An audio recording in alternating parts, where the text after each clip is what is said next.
kalian menghidupi semua yang telah teman-teman komitmenkan. Amin. Kita mau dimuridkan untuk memuridkan. Kita mau terus bertumbuh agar terang Tuhan nyata. Amin, teman-teman. Oke, ya. Puji Tuhan. Boleh lihat kanan kirinya? Ada yang baru nggak? Kasih salam. Kasih salam ya. Ada yang baru satu ya. El ya. Oke. Selamat bergabung ya El. Ya, puji Tuhan. Kita di sini Abba Love Youth Solidio, kita mau sama-sama bertumbuh ya. Boleh dibuka share-nya? Oke.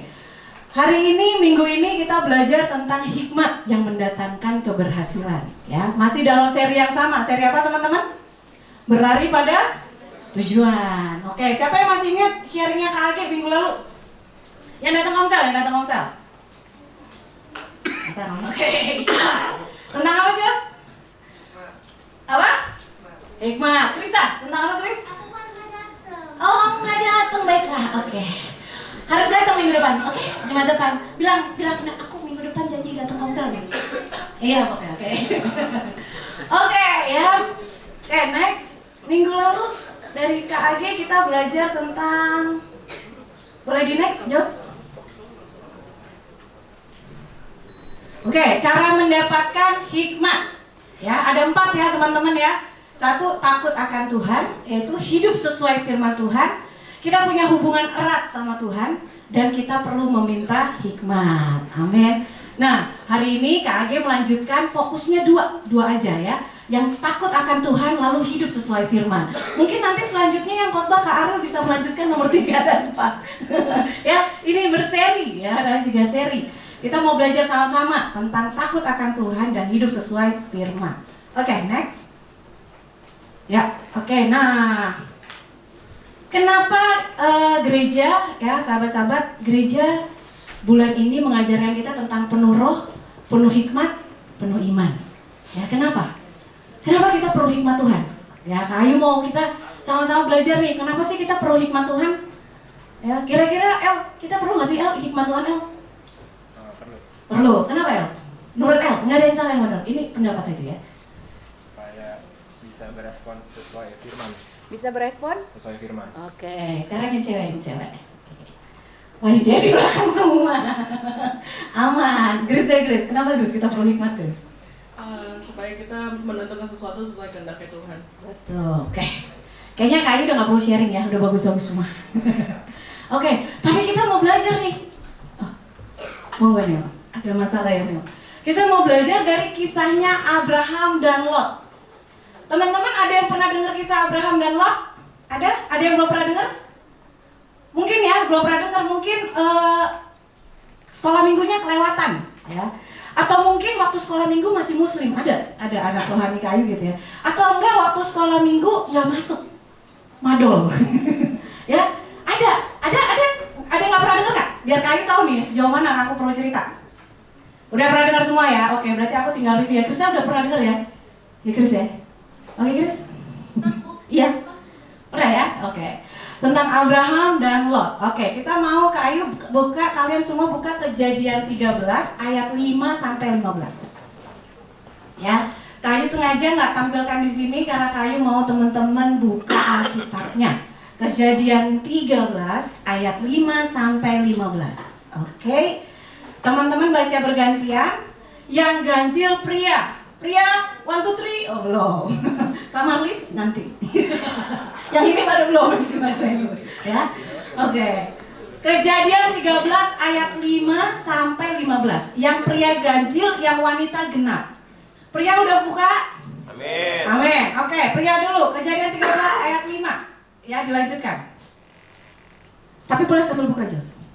Ya, pria 1, 2, 3. Juga Lot yang ikut bersama-sama dengan Abram mempunyai domba dan lembu dan apa? Yang wanita? Tetapi negeri itu tidak cukup luas bagi mereka untuk diam bersama-sama, sebab harta milik mereka amat banyak, sehingga mereka tidak dapat diam bersama-sama. Karena itu terjadilah perkelahian antara para gembala Abram dan para gembala Lot. Waktu itu orang Kanaan dan orang Filistia diam di negeri itu.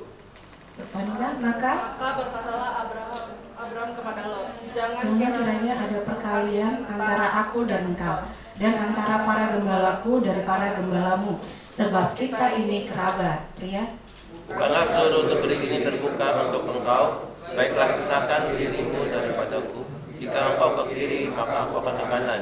Jika engkau ke kanan, maka aku akan ke kiri. Lalu Lot melayangkan pandangnya dan dilihatnyalah bahwa seluruh lembah Yordan banyak airnya, seperti taman Tuhan, seperti tanah Mesir sampai ke Zoar. Hal ini terjadi sebelum Tuhan memusnahkan Sodom dan Gomora. Sebab itu Lot memilih baginya seluruh lembah Yordan itu. Lalu ia berangkat ke sebelah timur dan mereka terpisah.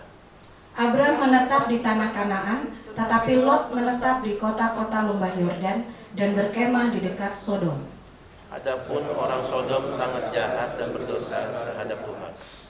Setelah Lot berpisah daripada Abram, berfirmanlah Tuhan kepada Abram, pandanglah sekelilingmu dan lihatlah dari tempat engkau berdiri itu ke timur dan ke barat, utara dan selatan.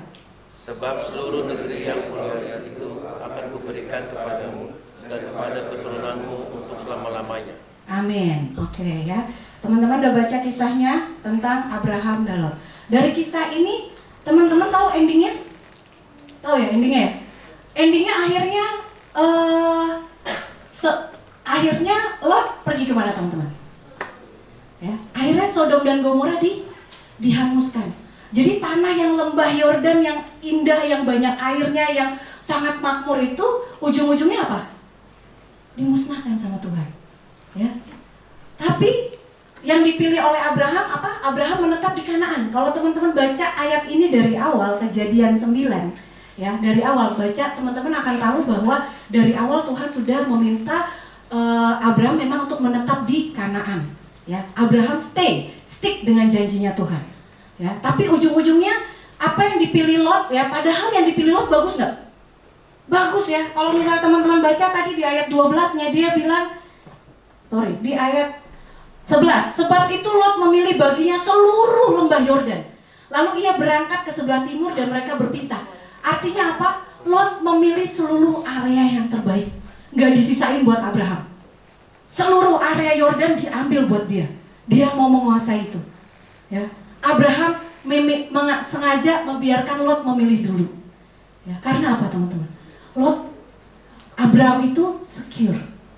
Dia tahu bahwa keberhasilannya, berkatnya itu bukan berdasarkan lokasi. Ya, bisa di next. Oke, ya. Teman-teman kalau lihat di sini bahwa keberhasilan bukan ditentukan atas pilihan kita. Keberhasilan bukan ditentukan di mana kita berada, lokasinya. Bukan karena lokasinya, bukan karena pilihan kita, bukan karena apa yang kita tahu itu terbaik buat kita. Enggak teman-teman. Buktinya apa yang terjadi sama Lot. Jadi berkat Tuhan, keberhasilan Tuhan bukan tergantung, bukannya nggak boleh ya, bukan tergantung kamu sekolah di mana. Aku sekolah di universitas terbaik, pasti berhasil. Ya. Kebanyakan iya, tapi tidak selalu bergantung sama itu teman-teman. Ya. Aku lalu apa? Pilihan kita nggak selalu terbaik, ya. Masalahnya bukan di pilihan kita atau di lokasinya, tapi ada kehendak Tuhan nggak di sana. Tuhan mau kita di sana nggak? Kadang kita selalu ngerasa apa yang kita pilih, apa yang kita mau, ya, apa yang kita cita-citakan itu udah yang terbaik, teman-teman. Tapi kita perlu tanya, ada kehendak Tuhan nggak di sana? Ini maunya Tuhan nggak? Jadi jangan sampai teman-teman memilih apapun gak melibatkan Tuhan, begitu udah kecemplung, babak belur, ternyata salah, ternyata rugi, terus Tuhan yang disalahin. Fair gak? Gak fair. Tuhan juga bisa ngomong, kamu tanya aku gak? Ya. Jadi apa yang berkat Tuhan, hikmat Tuhan itu bukan dari apa yang kita pilih, apa yang kelihatannya indah, apa yang kelihatannya mewah, wah itu pasti. Gak selalu teman-teman. Ya, kalau kita baca lagi di ayat 14-15 kali bacakan ya. Setelah Lot berpisah daripada Abram, berfirmanlah Tuhan kepada Abram, Abram, pandanglah sekelilingmu dan lihatlah dari tempat engkau berdiri itu ke timur, ke barat, utara dan selatan. Sebab seluruh negeri yang kau lihat itu akan kuberikan kepadamu, kepada keturunanmu untuk selama-lamanya. Ya, kalau teman-teman baca ini lihat. Lalu Abraham mengizinkan keponakannya Lot untuk terlebih dahulu memilih tanah yang terbaik. Tetapi pada akhirnya Abrahamlah yang diberkati. Ya, the blessing is not in the location. The blessing follow you. Karena siapa yang bersama kamu? Ya teman-teman ya. Oke, nah ini kita belajar dari kisahnya Abraham ya teman-teman. Lalu sekarang kita mau belajar dari kisahnya Yusuf. Oke, teman-teman ada yang tahu tentang kisah Yusuf? Ya, kisah Yusuf tahu? Tahu ya, pasti tahu semua ya. Ada di sini yang nggak sekolah minggu? Nggak Keiga? Ada nggak? Oh nggak, oke. Kai cerita ya sedikit ya, seru-seru ya. Nanti kau bisa baca Kejadian 39 sampai 41 ya, 3 pasal aja lah. Oke lah ya, Angie. Oke, nah kita belajar juga dari kisahnya Yusuf ya. Oke, Yusuf ini adalah seorang anak dari bapak siapa? Bapak siapa? Bapak siapa? Ayo yang sekolah minggu. Bapak Yakub. Ya setuju ya? Anaknya Bapak Yakub. Anak yang keberapa? Ke-11 dari 12 ya. Anak ke-11 dari 12. Oke. Bapak ya, Bapak Yusuf. Nah, Bapak Yusuf ini jadi dia ini dari kecil sering dapat mimpi. Ya, mimpinya apa? Ya, dia seperti bintang ya kan, yang seperti cahaya, yang lainnya nyembah dia. Ya, dia sendiri berdiri, yang lainnya nunduk nyembah dia. Jadi intinya dari kecil dia sudah tahu bahwa dia akan diangkat Tuhan. Dia akan dimuliakan Tuhan. Ya, dia akan dipromosikan Tuhan, ya kan? Kalau aku jadi Yusuf nih, aku pasti mikir, oke ya. Aku bakal diangkat Tuhan ya, dari kecil udah dapet mimpi, pasti aku abis ini sekolah di sekolah yang terbaik nih ya. Aku bakal sekolah sama anak-anak pejabat, aku bakal sekolah dapat nilai tinggi, aku bakal kenalan sama orang-orang hebat, lalu aku bakal dipromosiin ya, terus aku bakal, ya ngerti ya? Kalau kita udah tahu dapat janji Tuhan kita akan diangkat, kita merasa seolah-olah hidup kita pasti oke, keren gitu ya. Abis dari sini, sekolah di sini, sekolah terbaik, diterima di perusahaan besar, abis langsung besar, langsung ketemu dengan pejabat, gini-gini, akhirnya jadi Perdana Menteri. Kita kira kayak gitu. Nah, Yusuf kira kayak gitu. Makanya Yusuf selalu, teman-teman kalau baca di kisahnya, dia selalu pakai jubah yang terbaik. Karena apa? Dia merasa, gue ini nantinya jadi orang hebat. Gue ini nantinya jadi orang terkenal. Gue nantinya bakal sangat dihormati. Dia selalu pakai baju yang terbaik, jubah yang terbaik. Makanya saudara-saudaranya iri. Irinya iri banget. Sampai apa? Sampai mau dibunuh, ya kan? Jadi sehari-seharian Yusuf sebenarnya tanpa sadar dia membuat kakak-kakaknya iri sama dia. Sehari-harinya Yusuf tanpa sadar dia merasa dirinya lebih baik daripada saudara-saudaranya. Makanya saudara-saudaranya benci sama dia. Ya. Nah, Yusuf yang seperti ini teman-teman, dia belum siap dipromosiin. Dia belum siap diangkat jadi Perdana Menteri. Karakternya belum sesuai sama posisi yang akan diangkat. Ya, sehingga dia harus ngalamin proses. Yang dia kira dengan saya waktu dari kecil udah dapat mimpi janjinya Tuhan, saya akan dimuliakan ya, saya akan diangkat, saya akan jadi orang hebat. Ya, saya akan gitu, dengan saya akan dia pakai jubah yang terbaik setiap hari, dia kira dia akan jadi orang hebat. Ternyata kata Tuhan prosesnya nggak kayak gitu teman-teman. Dia ngalamin apa teman-teman? Meji. Dia ngalamin apa? Dia dijual sama saudara-saudaranya. Saudara-saudaranya benci banget sama dia teman-teman. Benci banget, saking bencinya sampai lu mendingan pergi aja dari rumah. Ya. Akhirnya yang dijual tuh apa? Diperbudak. Ya.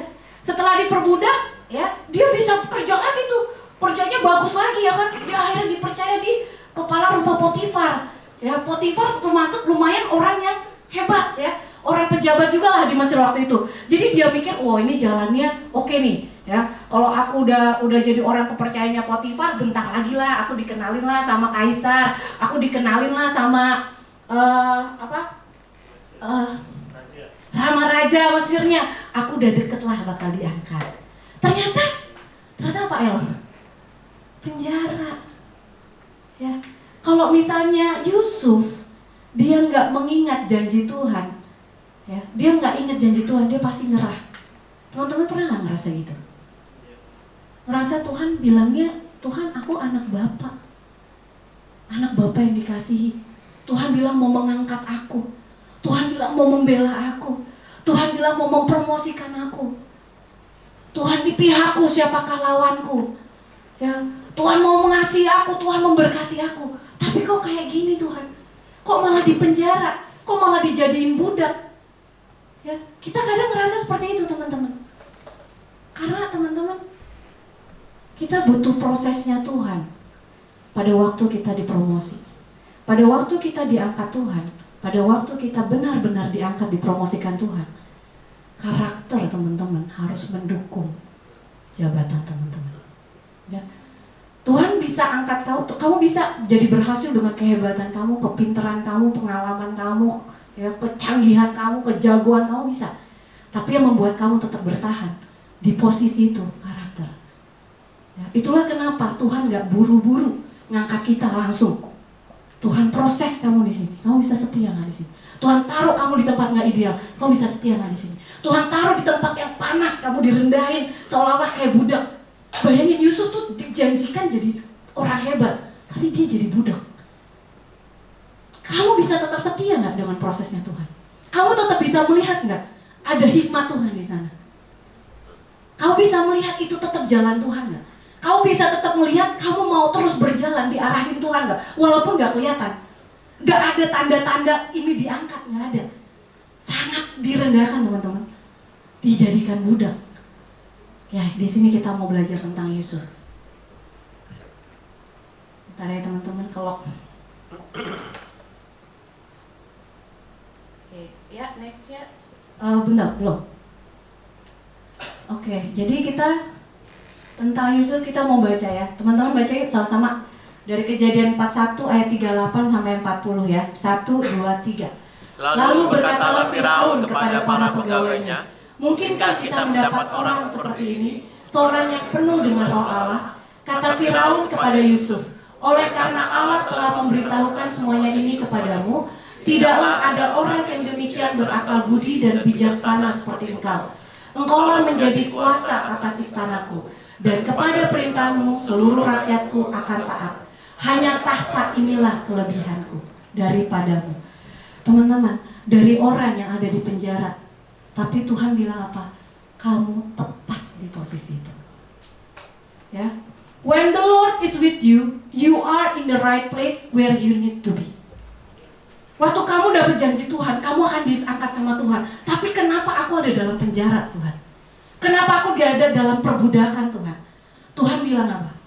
When the Lord is with you, kamu exactly tepat kok. Tuhan gak pernah salah teman-teman. Tuhan gak pernah iseng nempatin teman-teman. Tapi yang perlu teman-teman belajar, Tuhan mau aku belajar apa di tempat ini? Tuhan bagian dari hidup aku apa yang perlu diproses untuk aku siap waktu diangkat Tuhan? Tuhan bagian aku apa untuk aku belajar agar aku bisa sesuai dengan apa yang Tuhan tetapkan? Ya. Tuhan punya rancangan yang terbaik. Tuhan punya rancangan yang terindah. Tuhan gak pernah iseng sama hidup teman-teman. Tapi masalahnya teman-teman, untuk mencapai apa yang Tuhan tetapkan, kamu perlu diproses. Bilang kanan kirinya, saya perlu diproses. Saya perlu percaya Tuhan. Saya perlu memegang janjinya Tuhan. Ya, amin teman-teman. Oke, next ya. Nah, when the Lord is with you, I am not left out. Ya. Jadi dari kisah Lot sama Abraham itu teman-teman belajar apa sih? Pertama, bukan karena lokasi, ya. Bukan karena lokasinya, teman-teman diberkati, ya. Tapi karena penyertaan Tuhan. Lalu dari Yusuf belajar apa? Ya. Walaupun di penjara, Tuhan bilang itu tempat yang tepat kok. Walaupun dalam perbudakan, itu tempat yang tepat kok. Yusuf yang tadinya merasa, lebih baik dari kakak-kakaknya, sombong sehingga dia dibenci. Dia diremukkan. Dia jadi budak. Dia harus melatih dirinya dari awal. Dia harus melatih kecakapan tangannya, skillful. Ya, dari budak sampai jadi kepala orang yang dipercaya di rumah Potifar, itu nggak main-main teman-teman.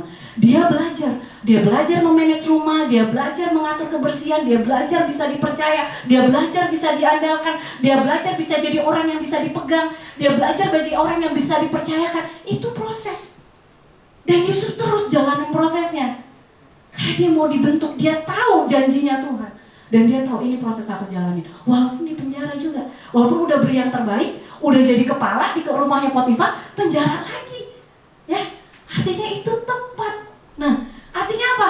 Waktu Tuhan Tuhan bersama saya tuh nggak left out, saya tuh nggak ketinggalan. Ya. Jadi itu Fir'aun itu sampai dikasih mimpi ya sama Tuhan, nunggu Yusufnya siap. Jadi kamu tuh kalau di dalam Tuhan, bersama Tuhan, kamu gak akan ketinggalan, gak akan terlupakan, gak akan terabaikan, gak akan terlewatkan. Tuhan malah nunggu kamu sampai kamu siap, promosinya Tuhan baru jadi. Ya teman-teman, Tuhan tunggu sampai kamu siap, siap terima promosinya Tuhan, siap berada di tempat di mana Tuhan mau angkat kamu. Jadi teman-teman, lalu kedua, I don't need to chase blessing, the blessing follow me. Ya, teman-teman nggak perlu ngejar berkatnya, berkatnya ngikutin teman-teman. Balik lagi karena siapa yang bersama teman-teman. Contoh dari kisahnya Lot, ya, mungkin dia punya, wah areanya bagus banget, ya, Yordan paling banyak, airnya paling subur. Tapi masalahnya dia kurang peka dalam hal kerohanian. Itu dekat Sodom dan Gomora, dan orang Sodom dan Gomora sangat jahat. Ngerti ya? Lot berfokus pada yang terlihat, berfokus pada material. Dia tidak melihat dari kehendak Tuhan. Ya, jadi artinya apa? Gak usah ngejar berkatnya teman-teman. Hidup benar, lakukan sesuai jalan Tuhan. Hidup sungguh-sungguh di dalam Tuhan. Ya, jangan jadi generasi yang mediocre. Tahu mediocre? Biasa-biasa aja. Sungguh-sungguh di dalam Tuhan. Tuhan akan menunjukkan jalannya. Amin. Ya. Ketiga, my past doesn't define me, and my circumstances don't limit me. Masa lalu saya itu tidak menentukan saya. Ya. Kamu bisa dari orang, ini kan Yusuf kan narapidana teman-teman. Ya kan? Dari narapidana diangkat jadi perdana menteri. Ya. From nothing to wow thing, ya kan? Jadi bukan siapa. Jadi teman-teman bukan dari mana teman-teman berasal. Ya kalau misalnya tahu Kayu sama Bang Age jauh dari kata-kata hidup dalam takut akan Tuhan ya dulu teman-teman ya. Jadi orang tua juga belajar, juga banyak buat salah jadi orang tua. Dulu mudanya juga banyak salah, banyak jadi anak gaul jaksel, anak jaksel. Ya, anak jaksel ya, bahulah gaulnya ya. Tapi kami belajar teman-teman ya. Kami bersyukur bahwa Tuhan gak pernah lihat masa lalu kami yang gagal, masa lalu kami yang berantakan. Tapi Tuhan lihat hati kita waktu kita mau diarahkan. Yang penting arahnya ke mana? Yang penting arahnya benar, bilang temennya. Yang penting arahnya benar. Arahnya udah benar belum? Ini yang sini kok diam aja sih? Bilang arahnya benar. Kapan lagi ya sebagai mama bisa nyuruh anaknya di depan? Oke, ya, I am right here where I need to be and have great destiny. Ya, tadi bahwa aku ada di tempat dimanapun aku ditempatkan, itu sudah yang terbaik. Kamu perlu tanya Tuhan, Tuhan mau aku belajar apa dari sini, oke? Oke, next. Nah, jadi teman-teman, ya, sebentar. Oke. Lalu bagaimana, ya? Jadi tadi keberhasilan bukan ditentukan oleh masa lalu, keberhasilan tidak ditentukan oleh lokasi, bukan ditentukan dari sekolah yang mana, bukan ditentukan oleh kehebatan kalian, ya kan? Kalian bisa berada dimanapun, yang diantah-berantah tidak terkenal, tidak terjangkau, remote area, tidak bergantung pada itu, tapi bergantung pada apa? Hikmat Tuhan. Ya, bulan ini kita belajar apa? Cara mendapatkan hikmat, yaitu dengan apa teman-teman? 1, takut akan Tuhan. Bilang, takut akan Tuhan. Takut akan Tuhan. 2, hidup dalam jalan Tuhan. Hidup dalam jalan Tuhan. Apa itu takut akan Tuhan? Kita mau baca sama-sama yuk. 1, 2, 3. Permulaan hikmat adalah takut akan Tuhan. Oke, lalu yang kedua, ia membimbing. 1, 2, 3. Ia membimbing orang-orang yang rendah hati menurut hukum, dan ia mengajarkan jalannya kepada orang yang rendah hati. Lah, ya. Lalu kita belajar dari Abraham dan Yusuf tadi, yaitu persamaannya apa, ya? Persamaannya apa? Hidup mereka gimana, ya? Abraham dan Yusuf gimana? Kita bisa lihat persamaannya, ya. Dia orang yang sangat mengandalkan Tuhan. Jadi karakter seperti apa dari orang-orang yang mendapatkan hikmat dalam keberhasilan mereka, ya?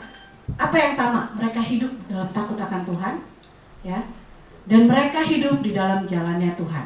Oke, next. Seperti apa sih? Jadi prosesnya kayak gini teman-teman, ya.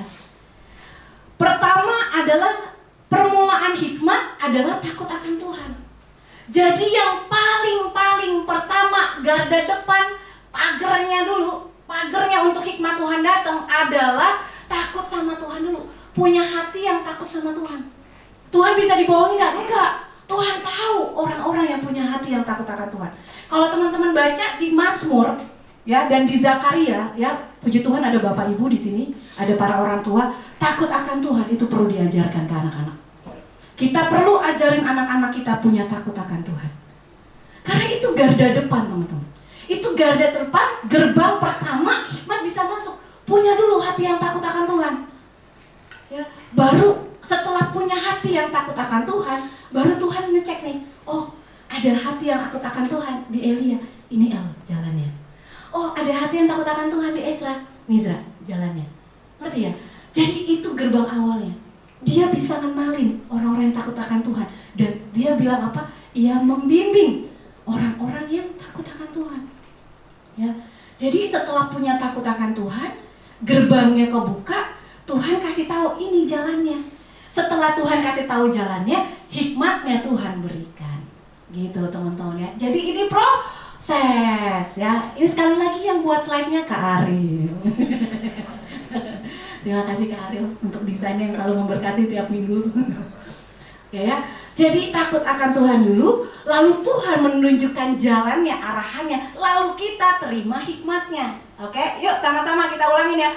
Takut akan Tuhan, Tuhan menunjukkan jalan, dapat hikmat. Jadi nggak bisa mau dapat hikmat dulu, tapi nggak punya takut sama Tuhan. Tuhan kasih hikmat, tapi kita maunya sendiri. Bodoh deh Tuhan. Apa sih Tuhan? Tanya Tuhan dia lah, gue paling tahu lah. Nggak usah pakai doa lah, nggak perlu Tuhan. Ini gue bisa, ya. Udah kayak gitu tapi pengen minta hikmat. Susah teman-teman, ya. Nggak bisa gitu. Jadi takut akan Tuhan adalah gerbang untuk arahan dan pimpinan Tuhan bisa terlihat, bisa terbuka sehingga hikmat Tuhan kita dapatkan. Jadi kalau tidak ada takut akan Tuhan, kamu tuh ngerasa nggak butuh Tuhan. Kamu merasa paling benar, caramu paling benar. Aku udah paling benar, mungkin cara ini paling benar. Udahlah, nggak usah doa lah, langsung aja. Ya, paling punya pengalaman, oh bisa selesai sendirilah, nggak usah tanya kehendak Tuhan, nggak usah tanya pemimpin lah, udah paling tahu ya. Gitu. Nah itu sebenarnya nggak punya takut akan Tuhan. Sulit buat Tuhan untuk menunjukkan arahnya ke kamu, karena kamu udah punya jalanmu sendiri. Ya, kamu udah punya jalan, udah nentuin jalannya sendiri. Jadi kalau orang yang udah punya nentuin jalannya sendiri, Tuhan mau ngarahin gimana? Aku maunya di sini, ya kan? Nih, udah jalur. Terus Tuhan mau bilang sini enggak? Pokoknya dia udah di jalannya sendiri. Ya itulah belum punya takut sama Tuhan, teman-teman. Ya. Nah, walaupun seperti itu pun di dalam kasihnya, percayalah teman-teman, Tuhan tetap bicara loh sama kita. Ya, kadang ada orang-orang yang nilai, jangan kayak gitu. Lu udah berdoa belum? Ya, udah tanya Tuhan belum? Ya, dalam kondisi kayak gitu, dalam kasih Tuhan, walaupun kita udah punya nentuin jalan sendiri, Tuhan selalu ingin bicara sama kita. Takut akan Tuhan membuat kita peka, teman-teman. Punya takut akan Tuhan membuat kita peka sama suara Tuhan, membuat kita peka sama arahan Tuhan. Pertama adalah PR takut akan Tuhan dulu ya.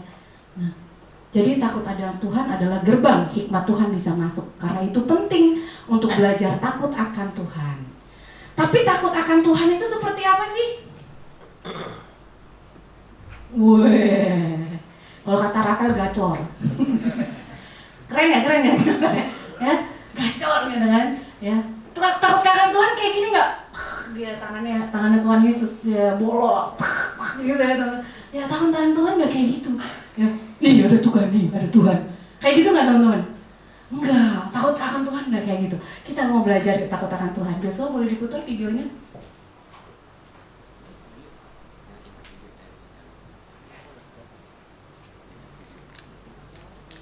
Suaranya Josh? Our relationship with God. Matthew chapter 6, verse 9. In this manner, therefore, pray. Our Father in heaven, hallowed be your name. In this passage, Jesus teaches people how to pray. And he teaches them to first acknowledge God as their Father, and then to remember that he is in heaven and is above them. So when it comes to fearing God, yes, it should be a thing, but we should also remember that for children of God, he is also our Father. Going back to the passage in Revelation, right before Jesus told John, "Do not be afraid," it says that Jesus laid his right hand on John. And what I find so interesting is that in that same chapter, Jesus describes his right hand as having 7 stars, which seem to represent the control of the 7 churches. So the same hand that possesses power and control is the same hand that he uses to console his people. And note that when John was terrified of God, Jesus' response was not, "Oh, you're fearful? Good, now stay there." rather, Jesus felt moved to touch John and to lead him to a place that wasn't fearful. So when it comes to the fear of God, there should be balance. I definitely think that fearing God should be more than just respecting God, because I think that there should be a certain level of awestruck fear that understands that God is God. At the same time, we should also remember that the God we fear is also our Father, who adopted us into his family and loves us with an unending love. Because Jesus, as he taught us to pray, said to first acknowledge God as our Father and then to own the fact that he is in heaven. So if that's the case, as we fear God, we should always attach those feelings with the truth that God is our loving Father. Thank you, videonya nih tadi di-cut ya sama Elia. Thank you ya Elia. Oke, next teman-teman. Nah, apa itu takut akan Tuhan? Ya. Jadi teman-teman tadi udah lihat videonya. Takut akan Tuhan tuh bukan Tuhan. Ya, bukan rasa takut yang mengintimidasi. Bukan rasa takut ya, takut akan Tuhan. Oke, good. Stay there ya. Nggak gitu. Tapi takut akan Tuhan itu lebih pada rasa hormat yang mendalam. Kesadaran akan kekuasaan dan keadilannya Tuhan. Jadi ini kayak balance teman-teman. Kita tahu di sisi satu, dia adalah Bapa yang adalah Bapa yang penuh kuasa. Tuhan, Allah dari segala Allah, Tuhan dari segala Tuhan. Tapi di sisi lain kita juga tahu dia Bapa yang mengasihi. Ya, jadi takut akan Tuhan itu balance. Balancing kita mengenal dia Bapa yang adalah Tuhan, adalah dia Raja. Tapi di sisi lain kita juga tahu bahwa dia adalah Bapa yang mengasihi kita. Bapa yang mengasihi kita tanpa syarat. Jadi takut akan Tuhan itu bukan malah kita takut terus kita, wah Tuhan ngancem, kita menjauhi Tuhan, Tuhan pasti marah nih. Kalau aku bikin dosa, Tuhan pasti marah nih sama aku. Tuhan pasti benci aku. Tuhan pasti nggak mau deket aku. Itu intimidasi teman-teman ya. Bilang intimidasi. Kapanpun teman-teman buat salah, teman-teman boleh datang sama Tuhan. Ya, dia Tuhan, tapi dia juga Bapa yang mengasihi teman-teman.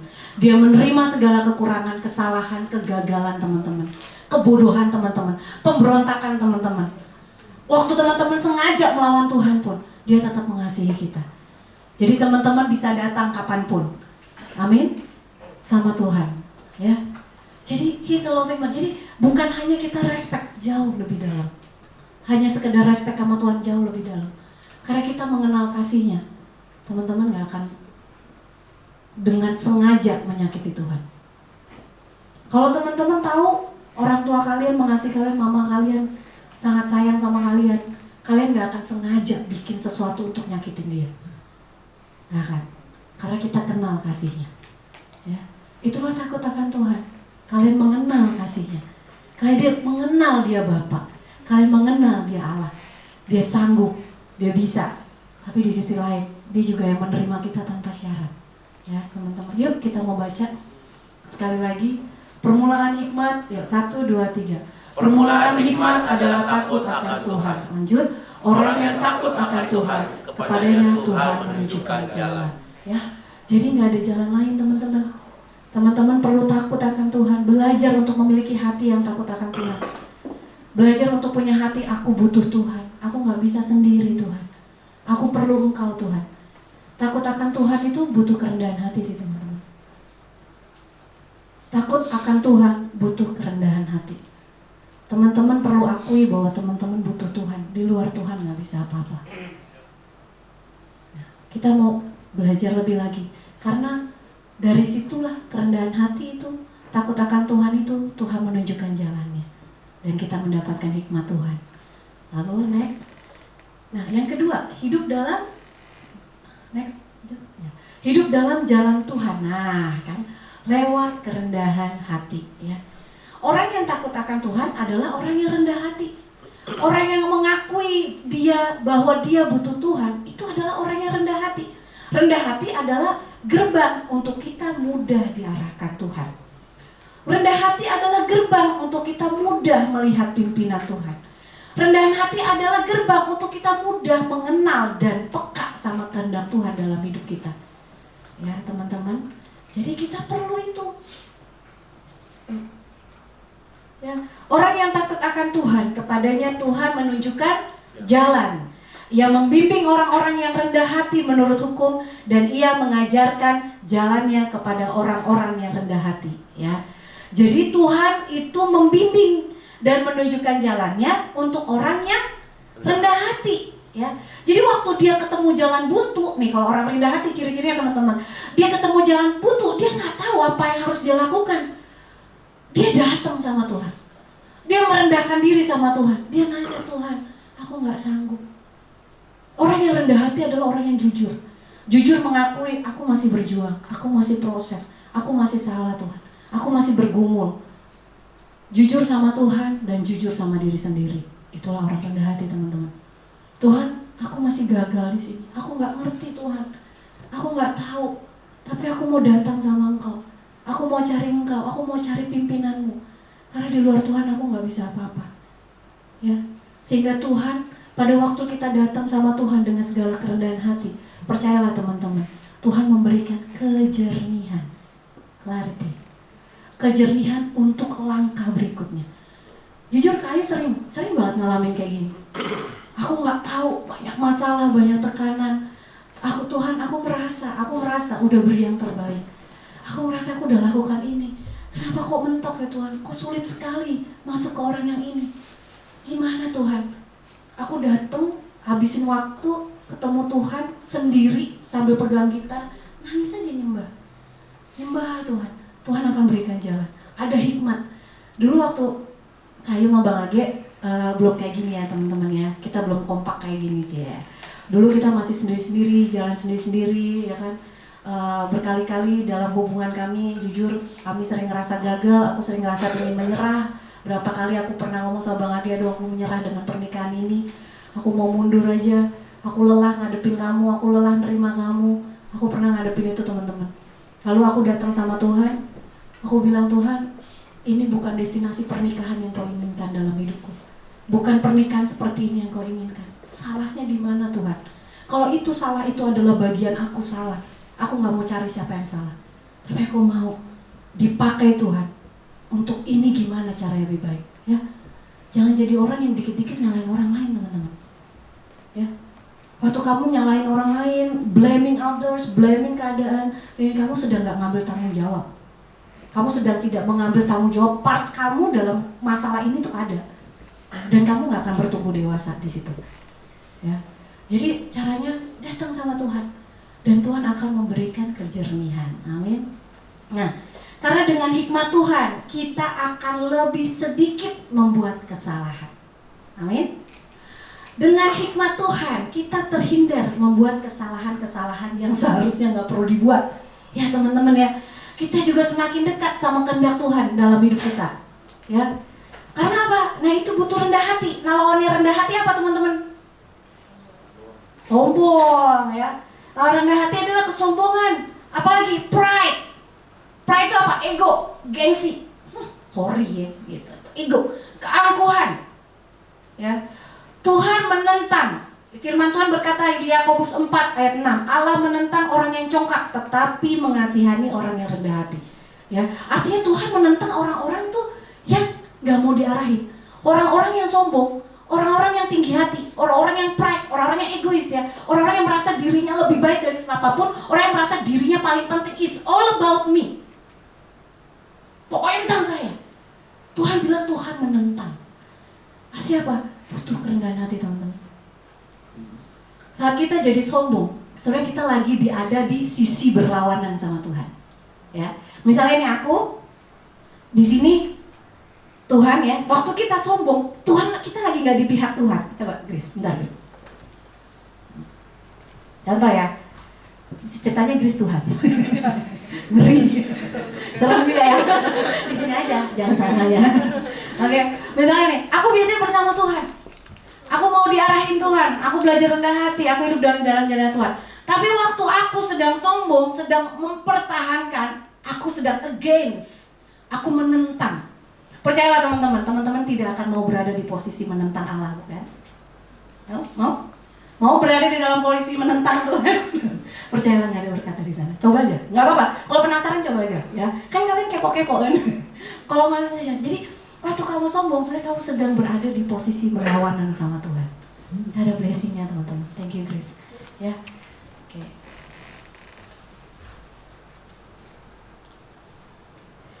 Ya, jadi rendah hati itu apa? Tuhan menentang orang yang sombong ya teman-teman ya, yang merasa dirinya bisa tanpa Tuhan ya.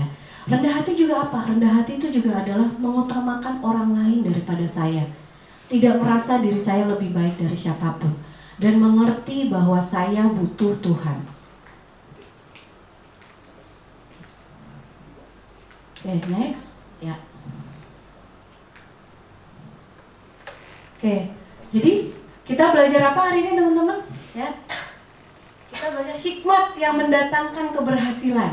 Ya. Kita udah belajar dari kisah Abraham dan Lot, kita belajar dari kisah Yusuf. Ya, hikmat yang mendatangkan keberhasilan adalah hikmat yang dimulai dengan takut akan Tuhan. Kedua apa? Hidup dalam jalan Tuhan. Ya, oke, kita ulang sama-sama. Ya, jadi hikmat yang mendatangkan keberhasilan adalah satu, apa teman-teman? Takut akan Tuhan. Dua, Hidup dalam jalan Tuhan. oke, apa itu takut akan Tuhan? Apa? Takut akan Tuhan adalah apa? Mengenal dia Bapa, dia Tuhan, dia Allah yang kita perlu respect. Tapi di saat yang bersamaan juga kita mengenal dia Bapa yang mengasihi kita. Amin. Lalu di sisi lain yaitu kita belajar hidup dalam jalan Tuhan, ya, lewat kerendahan hati. Jadi takut akan Tuhan dan hidup dalam jalan Tuhan dimulai dengan apa? Kerendahan hati. Bilang kanan kiri, mulai dari rendah hati. Saya butuh Tuhan. Ya, amin teman-teman. Mulaikan saat ini aku undang tim pemusik. Yuk kita mau sama-sama berdiri. Terima kasih Tuhan buat jalan-jalan-Mu.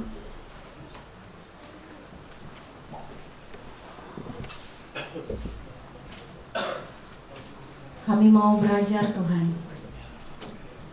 Kami mau belajar bahwa kami mengerti bahwa ini bukan tentang siapa yang kami punya, apa yang kami punya, kehebatan kami, pengalaman kami, atau sekolah yang terbaik yang kami miliki, atau pilihan-pilihan kami, kehebatan kami.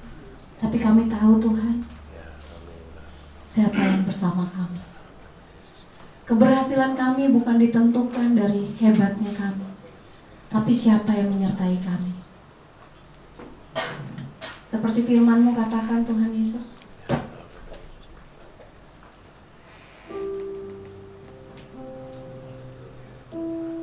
dari Kejadian 39 ayat 21 sampai 23, Tuhan berkata kepada Yusuf, tetapi Tuhan menyertai Yusuf dan melimpahkan kasih setianya kepadanya dan membuat Yusuf kesayangan bagi kepala penjara itu. Sebab itu kepala penjara mempercayakan semua tahanan dalam penjara itu kepada Yusuf. Dan segala pekerjaan yang harus dilakukan di situ, dialah, Yusuflah yang mengurusnya. Dan kepala penjara tidak mencampuri segala yang dipercayakan kepada Yusuf, karena Tuhan menyertai dia. Dan apa yang dikerjakan Yusuf dibuat Tuhan berhasil. Mulaikan teman-teman saat ini, teman-teman ngobrol sama Tuhan. Teman-teman gak usah lihat ke kiri dan ke kanan. Ini waktu teman-teman sama Tuhan untuk boleh jujur sama Tuhan. Tuhan, selama ini aku masih sombong gak sih Tuhan? Selama ini aku masih cara-cara aku sendiri, jalan-jalanku. Apa yang saat ini aku banggakan yang membuat keberhasilan aku? Pinternya aku kan?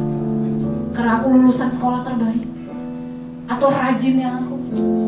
Atau apa yang aku andalkan? Atau selama ini Engkau Tuhan? Kalau masih ada di dalam diriku Tuhan, segala sesuatu yang ku andalkan, yang ku banggakan, lebih daripada Engkau. Segala sesuatu yang aku percaya itu yang bisa membuat kau berhasil. Bukan karena engkau. Buat aku melihat, buat aku mengerti Tuhan. Kalau masih ada dasar-dasar yang salah Tuhan, yang aku bangun hidupku Tuhan, bukan di atas firman-Mu, bukan di atas jalan-Mu. Buat aku ngerti Tuhan, karena ini gak akan kemana-mana. Hikmat manusia tidak mengerjakan apa-apa Tuhan. Hikmat-Mu tidak membawamu kemana-mana. Hikmat dari Tuhan yang membawamu kepada keberhasilan. Bolehkah saat ini teman-teman aku beri waktu 2 menit